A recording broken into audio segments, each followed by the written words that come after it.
All right, this time we're going to talk about sprites and movement. So the first thing I'm going to do is load lesson 1. You may or may not need to do this depending on if you walked away or not. I'm going to hit escape. I'm going to change this to lesson 2. And this time we're going to be talking about sprites and movements. Let's change the description. And then I'm going to delete these print statements. I'll leave the X and the clear screen for now. We can use them. I'm going to go ahead and save now as lesson 2 so I don't accidentally save over lesson 1. So I'm going to do save lesson 2. Okay, and then hit escape to get back into the code. So in this lesson, I want to create a sprite and make it move around. In the documentation link that I've given you in Canvas, which is this link up here at the top, if you scroll down a little bit more than halfway, or there's probably a link to this, I'm sure, there's a sprite editor section.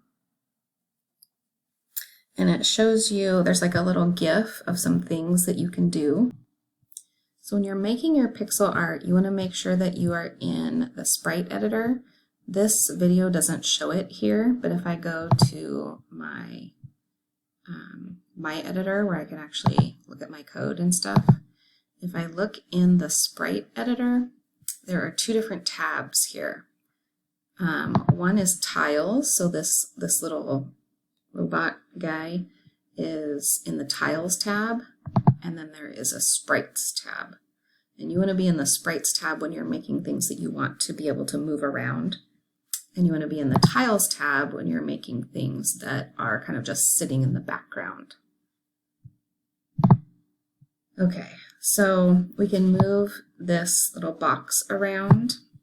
Notice that the first tile available is 256.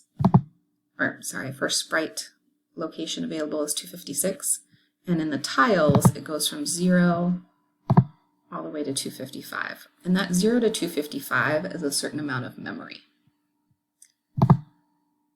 And then 256 to 511 is another larger amount of memory. So they do 2 different things, and they're not interchangeable. Okay, so I'm going to click on, make sure I'm in the sprites tab, click on here, and then I can use these little paint colors and stuff to go ahead and make my sprite. And I can zoom in and out with how big I want my brush. I can select things, I can fill the paint, I can draw, I can get a certain color, flip it horizontally, flip it vertically, rotate it. Okay. So go ahead and make a sprite. Oh, sorry, another thing that you can do is copy and paste. So if you have something selected and you want it to be the same in the next tab, you can just Control-C, Control-V, or up here, there is copy and paste. So for now, all you need is just one character. So go ahead and draw a character, and we'll add it to our scene. Okay, so now that I have my sprite, I'm going to come back to the code editor, and I have x equals 10 here, I think. Okay, so I have an x value, I have my clear screen. Let's start thinking about how we can add the sprite to the screen. So there is a command that is SPR, that is draw a sprite. And the sprite has 3 inputs. The first is the number of the sprite. So you may recall that that is 256. And if you ever forget, you can always go back to the sprite editor, click on your sprite, wherever it is, and look at the number on top of its little costume. And then the second input is the x value. I'm going to go ahead and use an x and a y variable to represent my X and Y values, and let's just go ahead and make that 0. So I'll do X and I'll do Y, commas in between each, and then a parenthesis at the end. So then if I hit escape and run, there's my sprite. There he is. And this is actually, he has a little bit of a box around him. This is 0, 0, but there seems to be a little bit more of a margin on the left and right than there is on the top and bottom for whatever reason. Okay. I don't think I have saved yet. I should probably save. Okay. So back to the code editor. So I've drawn my sprite. Now let's think about how to make it move. So if we want to be able to control the movement, we probably want to get some information about a button press.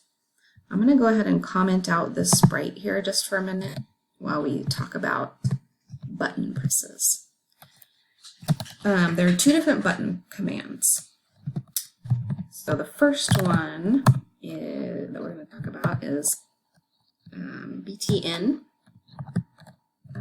And there are certain values that you can use for your buttons. If you look in the documentation link, it goes to the GitHub wiki. If you scroll down, on the right-hand side here is the API, which just means like a list of the commands you're allowed to use in the code. Okay, so I found btn and btnp. Those are the 2 commands that we're going to talk about. Let's look at btn first. So in btn, it says it has some parameters. Parameters just is a fancy name for input. And the parameter is the ID, which means the ID of the key we want to interrogate. And that's just saying what key is being pressed. So like interrogate is like a question. What key is being pressed? It says see the key map for reference. So I'm going to click on that. And if we scroll down in the key map, it shows the kind of typical gamepad controls, up, down, left, right, A, B, X, Y buttons. And if we scroll down a little bit further, it tells us what keys on the keyboard correspond to those inputs. So up is the up arrow, down is the down arrow, blah, blah, blah. Okay, and then the A corresponds to Z, B corresponds to X. So if we press Z, that's like pressing the A button. If we press A, that's like pressing the X button, etc. So if you look on your keyboard, you'll see that it's in order AS on top and then ZX on the bottom. So it's kind of like XY is on the top and then AB is on the bottom on the keyboard. So up in the upper table, there's another layer on top of that. So we have our up, down, left, right, A, B, X, Y, which is really Z, X, A, S, Z, X, A, S on the keyboard. But each of those actions also correspond to a number that we can use in our code. So if I code in button 0, that's the up arrow. If I code in button 6, that's the X or A key. Okay, so we're going to do this. It's going to make a little more sense when we actually do it with code.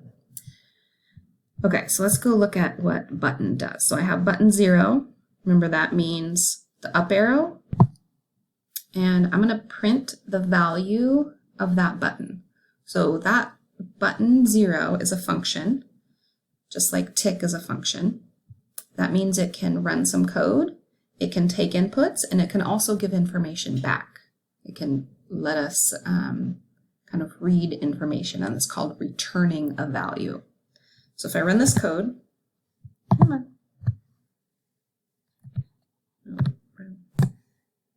It says false. I'm not pushing any buttons. Now if I push the up arrow, it'll say true as long as I'm pushing that up arrow, like keeping it pressed. If I let go, it's going to say false again. So press, not press, press, not press. Okay. Let's take a look at how that is different from button P, button press. So I just added a P there. I'm going to run again. And now if I press the up arrow, you can see, probably can just barely see that it's flashing true. So I'm holding down the up arrow, but it's still saying false. The only time it says true is right after I press it. So that's good for if you want to know if somebody has pressed the button versus is someone holding down the button.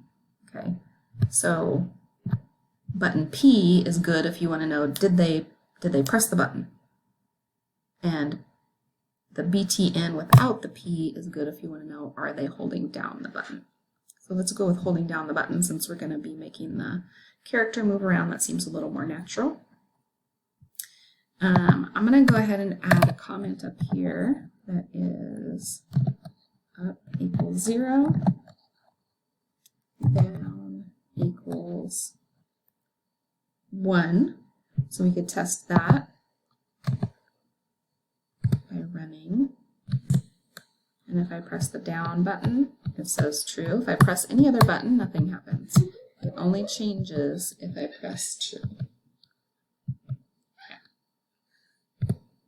And I suggest that you test out buttons 2 and 3 right now. So pause the video, test out buttons 2 and 3 and see if you can tell what they do. Okay, so hopefully you verified for yourself that left is button 2 and right is button 3. So now let's use that information to move our character when a button is pressed. So this is going to be, let's actually just get rid of this print, we don't need that anymore. Instead of print, we're going to use if. This might seem familiar from our coding that we did last term. So because button, I guess I'll go right first, sure.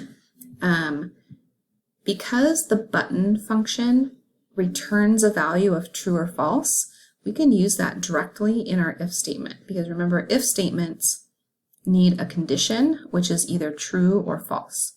If button 3 is true, then we will do some code. I'll come back and fix that later. And then if there was something else that could have happened, we could do an else. We could do an else if, which would be kind of like a nested else. We'll talk about those a little bit later in these tutorials. Right now we just have if something happens, then we want to do this, and then in Lua you need to do end at the end of this if then code. Oopsie. Just like for a function we have an end, for statements like this we have an end as well. Okay, so let's think about what happens when we press button 3. What do we want to have happen? Well, button 3 means right, so we should take the X value of our sprite and make it bigger. So I'm going to take this X value and I want to set it equal to a value that's bigger. And by setting it equal to, it's not actually like math equals where the two sides are the same. Coding is a little bit weird, where we can do a statement like this, and it's actually taking the value of x plus 1, so it'll get the value of x, add 1 to it, so now it's 1 bigger, and then reassign it back to x. So these two sides are actually equal after the math happens, sort of, but it's kind of a weird process if you're thinking math-wise. Because this if statement is pretty short, I'm going to leave it all on one line. You could, traditionally, we would do something like this, where we have the if and the end lined up visually, and then whatever's inside that if would be indented. I'm going to Control Z to get that back to how it was. So because it's so short, I'm just going to leave it on one line, and that'll make our scrolling a little bit easier. Okay, so let's see what happens if we run this code. Oh, maybe you knew I forgot to uncomment my sprite. Okay, so now the sprite will draw. Okay, this should be good, I think. Okay, so nothing's happening. I'm going to press the right arrow key. Ah, there he goes. Goodbye. Okay, so back to our code. We probably should add in a left arrow. So same code, if button and the left arrow is button 2. So if we press button 2, if that value is true, then x equals x minus 1. Okay, so let's test that out. So I can go right with the right arrow, and I can go left with the left arrow. There we go. All right, so let's go back to our code. Okay, so one other kind of improvement that we can make here is to control the speed of the player with a variable to make it easily controlled. So right now, speed is 1, so I can, or the amount that we're adding or subtracting each time the TIC function runs is 1. So I can replace both of these variables with the word speed. And if I run this, it should be the same. It's the same speed. But now I can change the speed really easily by just changing this number. So maybe I do 3. Now, it's very, very speedy. Okay. So I'm going to go ahead and leave it at 1 for now, but that is something that we can customize. We could even do, if we wanted to slow it down, we should be able to do 0.5. I haven't tested this out. Let's see if it works. Oh yeah, there we go. It's adding a half every time, so it slows them down a little bit. Maybe he took some damage or something. And let's go ahead and save. Yes. Okay. So that is lesson 2. We've got sideways movement. If we wanted to change where the sprite started, we can change our X and Y values here. If we want to change how fast it is, we can change our speed, and we have some left and right movement. So I would like you to add up and down movement here. As a hint, you would want to use the Y value in very similar ways that we just used the X value. So see if you can get that working. I'll show you the code in the next video.